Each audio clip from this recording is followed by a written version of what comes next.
आग उठी डायन। राजस्थान के एक छोटे से गांव में रहती थी रुक्मा देवी। उम्र यही कोई 60 साल की होगी उनकी। गांव के लोग कहते थे कि वो औरत नहीं बल्कि डायन थी, क्योंकि शादी होते ही रुक्मा के पति की मौत हो गई और फिर धीरे धीरे उसके परिवार के सब लोग एक एक करके खत्म हो गए और साथ ही गांव में पड़ा अकाल। जमीन सूख गई, खेती सूख गई, लोग भूखे मरने लगे। रुक्मा को गांव से बाहर निकाल दिया गया और तब से वो गांव के बाहर झोपड़ी बनाकर रहने लगी। कोई भी रुक्मा के घर के आजू बाजू से गुजरता तक नहीं था। एक दिन गांव के रहने वाले रतन और उसकी पत्नी आनंदी को दूसरे गांव से आते वक्त रात हो गई और अंधेरे में रास्ता भटक के वो रुक्मा की झोपड़ी के पास जा पहुंचे। अरे आनंदी, ये क्या हो गया? हम तो रुक्मा डायन की झोपड़ी के पास आ पहुंचे। अब तो सब बुरा होगा। जल्दी जल्दी से निकल यहाँ से। हाँ जी, सही कहते हैं आप। ये डायन हमको खा जाएगी, जल्दी भागो यहाँ से। तभी रुक्मा झोपड़ी से बाहर आती है। अरे रुको, तुम लोग यहाँ मेरी झोपड़ी में आराम कर लो और देखो, इस रास्ते पर आगे मत जाना। हाँ हाँ, हमें आगे जाने से इसलिए रोक रही है ना, ताकि हमें मार डाले तू। अरे ना ना, मैं तो तुम्हारी जान बचाना चाहती हूँ, मेरी बात तो सुनो। डर की वजह से आनंदी और रतन वहां से भाग जाते हैं, लेकिन फिर अगले दिन गांव में खबर फैलती है कि रतन और आनंदी ने अपने घर में फांसी लगाकर आत्महत्या कर ली। वजह क्या थी किसी की समझ में नहीं आया। अगले दिन गांव में जोर का तूफान आया और भयानक तरीके से किसी के रोने की आवाज गूंजने लगी। अरे भाई, लगता है उस डायन रुक्मा ने गांव पे काला जादू कर दिया है। हाँ भाई, मुझे भी ऐसा ही लग रहा है। लगता है कल आनंदी और रतन मर गए। लगता है ये उसी का किया धरा है। हमें सरपंच के पास चलना चाहिए। वो दोनों आदमी सरपंच के घर पहुंचते हैं। अरे, तुम इस वक्त यहाँ पर क्यों आए हो? जानते नहीं बाहर क्या हो रहा है? कितनी डरावनी आवाज गांव में गूंज रही है। बस मालिक, किसी तरह आ गए। पूरे गांव वालों की जिंदगी का सवाल है। अरे मालिक, ऐसे तो सब एक एक करके मर जाएंगे। तो क्या चाहते हो? क्या किया जाए? मालिक, हमें रुक्मा को मारना होगा। अरे जब तक वो डायन गांव में जिंदा रहेगी, तब तक गांव में ये सब होता ही रहेगा। शायद ठीक कह रहे हो तुम लोग, मगर ये काम करेगा कौन? मालिक, अगर आप कहे तो हम दोनों मिलके इस काम को अंजाम दे दे। बस आपको हमें यकीन दिलाना होगा कि हम पकड़े नहीं जाएंगे। ठीक है, लेकिन बाहर जो आतंक का साया है, उसमें तुम दोनों रुक्मा तक पहुंचोगे कैसे? हैं? क्या तुम्हें डर नहीं लगता? मालिक, आप उसकी चिंता ना करें। काल भैरव का भभूत है हमारे पास। रुक्मा तक पहुंचकर आसानी से मौत के घाट उतार देंगे उसको। हाँ, मैं भी चलूंगा तुम लोगों के साथ। उस डायन को मरते हुए देखने की बड़ी इच्छा है मुझे। सरपंच उन दोनों लोगों के साथ गांव के बाहर की तरफ चल देता है। गांव में घनघोर काली रात पसरी हुई थी और दिल दहलाने वाली चीख की आवाज माहौल को बेहद खौफनाक बना रही थी। हाथ में काल भैरव का भभूत लिए वो तीनों रुक्मा की झोपड़ी की तरफ जा रहे थे। वहां पहुंचने के बाद, ये लो खंजर और पार कर दो इस डायन के कलेजे के अंदर। मालिक, आप बस यहीं खड़े होकर नजारा देखो, आज ना बचेगी ये। हाँ मालिक, ये भभूत अब इसकी जरूरत नहीं है। मैं इसे यहाँ पेड़ की डाली पे रख देता हूँ। लौटते वक्त हमारी रक्षा करेगा। वो दोनों आदमी चुपके से सोती हुई रुक्मा देवी के ऊपर वार करते हैं। एक जोरदार चीख से वो इलाका गूंज उठता है, लेकिन अचानक रुक्मा के शरीर से जो खून बहता है उसका रंग नीला था। ये देखकर वो दोनों आदमी डर से कांपने लगते हैं। अरे अरे अरे अरे, ये क्या? अरे इसके खून का रंग तो नीला है। अरे तो क्या हुआ? डायन जो ठहरी इंसान नहीं है ये, और आज इस बात का पक्का यकीन हो गया है। मर गई चुड़ैल, मर जाने दे। चल सरपंच साहब को जाकर ये खबर सुनाते हैं। वो दोनों जैसे ही बाहर आए, उन्होंने देखा सरपंच की लाश पेड़ पे लटकी हुई थी। ये देखकर वो दोनों डर के मारे चीखते हुए वहां से भागे, लेकिन तभी एक बेहद डरावनी औरत उनके सामने आकर खड़ी हो गई। कहाँ जा रहे हो? तुम्हें क्या लगा किसी का खून करके बच जाओगे तुम? कौन हो तुम? कौन हो? हमने तो डायन को मारा है, कुछ गलत नहीं किया भाई। वो डायन नहीं थी, वो इस गांव की रक्षा कर रही थी। तुम कौन हो और तुम्हें कैसे पता वो कौन थी? उसने रतन और आनंदी को मार डाला। रतन और आनंदी को मना किया था रुक्मा ने इस रास्ते से आगे जाने से, पर वही दोनों माने नहीं और उन दोनों ने मुझे देख लिया था, इसलिए उनका मरना तो तय था। क्या मतलब तूने मारा था और हम समझ रहे थे कि रुक्मा ये सब कर रही है? अरे वो तो मेरे कब्जे में थी, रोज अपने खून का चढ़ावा देकर इस गांव को बचा रही थी, तभी तो उसका खून नीला पड़ गया था। लेकिन तुमने तो उसे मारकर मेरा काम आसान कर दिया। अरे नहीं नहीं, हम नहीं मानते कि ये सच है। नहीं मानते तो बताओ सरपंच कैसे मरा फिर? क्योंकि उस वक्त तो तुम लोग रुक्मा को मार रहे थे ना, जवाब दो। हाँ बात तो सही है, इसका मतलब इसका मतलब अब तुम लोगों ने अपनी मौत को खुद दावत दी है, क्योंकि जो तुम लोगों को बचाने की कोशिश कर रही थी वो तो अब रही नहीं। अरे लेकिन कौन है वो जो हम लोगों को मारना चाहता है? आत्मा, रुक्मा के घर वालों की आत्मा। वो लोग कोई आम आदमी नहीं, खूनी भेड़िए थे और रुक्मा ने उनका ये राज जान लिया था। रुक्मा के अंदर शक्तियां थी जिसके चलते उसने उन सबको खत्म कर दिया। क्या? अरे लेकिन पूरा गांव तो समझ रहा था कि रुक्मा अपने घर वालों को खा गई। खा रुक्मा नहीं, मैं गई। क्योंकि असली डायन मैं हूं और अब कोई नहीं बचेगा इस गांव में, कोई नहीं। भागो तुम दोनों।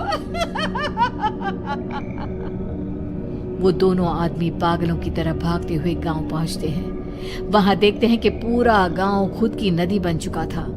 हर तरफ लाशें ही लाशें पड़ी थी और रुक्मा के मरे हुए घर वाले उन लाशों को खा रहे थे। कुछ देर के बाद उन दोनों का भी वही हाल हुआ।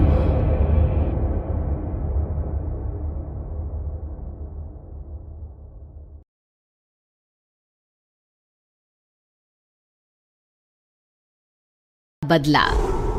अपनी जिंदगी भर की कमाई लगाकर सुमन और अखिल ने एक छोटा सा नया घर बनाया था, लेकिन उस घर में आने के बाद उसके साथ क्या हो सकता था, इस बात का अंदाजा उन दोनों को था ही नहीं। अभी इस घर में आए हुए उन्हें 2 दिन भी नहीं हुए थे। एक शाम जब अखिल घर में नहीं था तो किचन में खाना बनाते वक्त सुमन को ऐसा लगा जैसे किचन की दीवार के पीछे से किसी के बात करने की आवाज आ रही थी। कौन हो सकता है यहाँ पर? इतना धीरे धीरे कौन बात कर रहा है? सुमन दीवार से कान लगाकर बात सुनने की कोशिश करती है, लेकिन उसे कुछ सुनाई नहीं देता। तभी अचानक घर की लाइट चली जाती है और दरवाजे पर जोर जोर से दस्तक देने की आवाज आती है। सुमन दरवाजे की तरफ दौड़ कर जाती है, लेकिन दरवाजा खोलने से पहले कोई आवाज उसके कान में धीरे से सुनाई पड़ती है। सुमन, मैं यहाँ हूँ, तुम्हारे घर में। सुमन जोर से चीखती है और दरवाजा नहीं खोलती। दरवाजे की बजने की आवाज धीरे धीरे तेज होने लगती है। सुमन लड़खड़ाते कदमों से आगे बढ़ती है और झटके के साथ दरवाजा खोलकर अपनी आंखें बंद कर लेती है। तभी अचानक से अखिल की आवाज सुनकर उसे होश आता है। सुमन, क्या हुआ? तुम इतनी घबराई हुई क्यों हो? अखिल, वो लाइट चली गई और कोई है इस घर में। अखिल, मुझे बहुत डर लग रहा है। वो किचन की दीवार के पीछे से किसी की आवाज आ रही थी। कैसी बात कर रही हो? तुमने खुद सारे लाइट की स्विच ऑफ किए हुए हैं। देखो, लाइट तो आ रही है। सुमन, तुमने घर में अंधेरा क्यों किया हुआ है? और किसकी आवाजें आ रही थी? चलो चलो, मैं जाकर चेक करता हूं। नहीं अखिल, मैंने लाइट ऑफ नहीं की, और मैं क्यों लाइट ऑफ करूंगी? ये देखो, ध्यान से देखो, घर के सारे स्विच ऑफ हैं। तुम भी ना कमाल करती हो सुमन। तुम्हारी तबीयत तो ठीक है? ये देखकर सुमन और भी ज्यादा डर जाती है कि सच में लाइट की सारे स्विच बंद थे। सुमन समझ नहीं पा रही थी कि ये सब किसने किया होगा। ठीक उसी वक्त अखिल किचन की तरफ जाता है और सुमन को ऐसा लगा जैसे पीछे से किसी ने उसके कंधे पर हाथ रखा। उसने जैसे ही पलट कर देखा, एक साया उसके घर के दरवाजे से बाहर निकलता हुआ नजर आया। अखिल, अखिल यहाँ आओ, देखो कोई तो है। अभी अभी मैंने उसे बाहर जाते हुए देखा है। सुमन, मुझे लगता है कि तुम्हारी तबीयत ठीक नहीं है। अरे, मैंने किचन में भी जाकर देखा।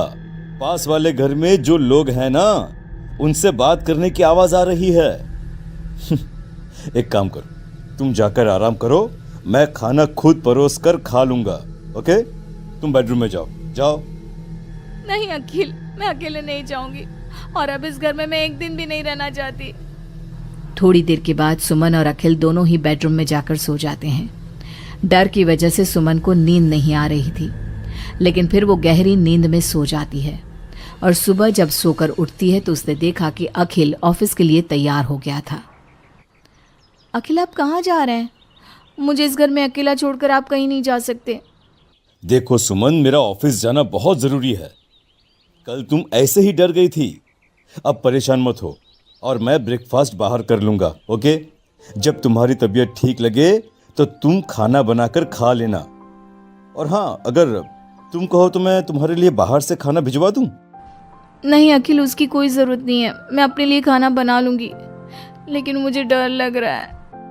डरने की कोई बात नहीं है। अभी मैं चलता हूं, तुम अपना ख्याल रखना। चलो, गुड बाय। अखिल के जाने के बाद सुमन बाथरूम में नहाने के लिए चली जाती है और शावर ऑन करती है। नहाते नहाते सुमन को एहसास होता है कि शावर से पानी की जगह खून गिर रहा था। उसने घबराकर सामने लगे मिरर में देखा, और ये देखकर उसके पैरों तले जमीन खिसक गई कि वो पूरी तरह सर से पैर तक खून में भीग चुकी थी। सुमन भागकर बाहर आती है।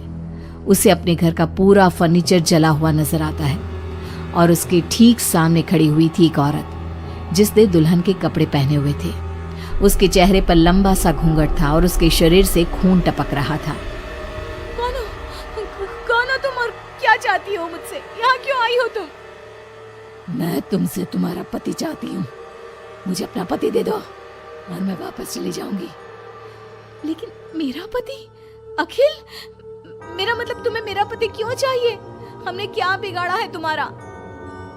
तुमने नहीं, हर सुहागन औरत मेरी दुश्मन है, और जब भी मेरी आंखों के सामने कोई औरत अपने पति के साथ नजर आती है तो मैं उसे जिंदा नहीं छोड़ती। लेकिन तुम ऐसा क्यों करती हो? और प्लीज, मैं तुम्हारे आगे हाथ जोड़ती हूँ, तुम मुझे और अखिल को जाने दो। हम दोनों हमेशा के लिए ये घर छोड़कर चले जाएंगे। अब ऐसा नहीं हो सकता। एक बार जो इस जमीन के आसपास से गुजर जाता है, उससे फिर हमेशा के लिए मेरे साथ इस जमीन के नीचे मेरी दुनिया में चलना पड़ता है। और तुमने इस जमीन के ऊपर अपना घर बनाकर अपनी दुनिया बसाने की कोशिश कर ली। अचानक से वो औरत सुमन को उसके बाल पकड़कर जमीन पर घसीटने लगती है। सुमन दर्द से जोर जोर से चीखती है, लेकिन उसकी आवाज उसके घर की दीवारों के अंदर दब कर रह जाती है। अब बाकी दूसरी औरतों की तरह मैं तुम्हें भी इस घर की दीवारों के नीचे दफन कर दूंगी, और तुम्हारे पति को हमेशा के लिए अपना पति बना लूंगी।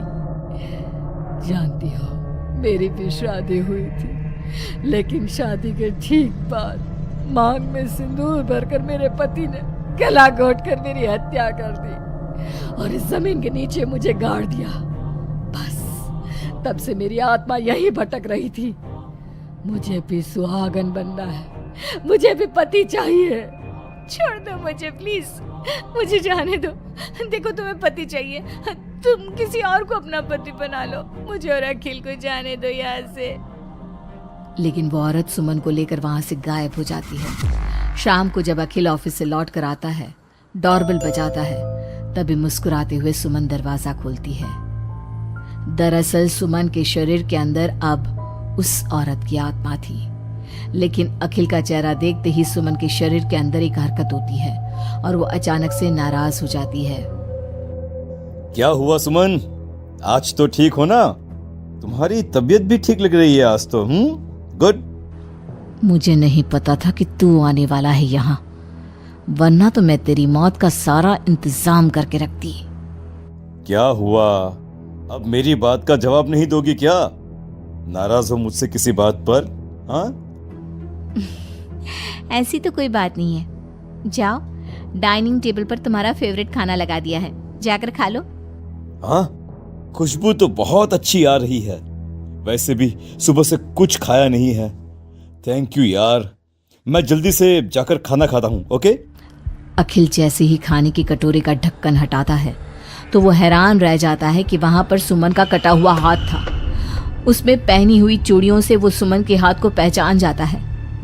खाने की जगह सुमन के शरीर के छोटे छोटे टुकड़े काटकर उस आत्मा ने अखिल के सामने परोस दिए थे। अखिल घबराकर वहां से भागने लगता है।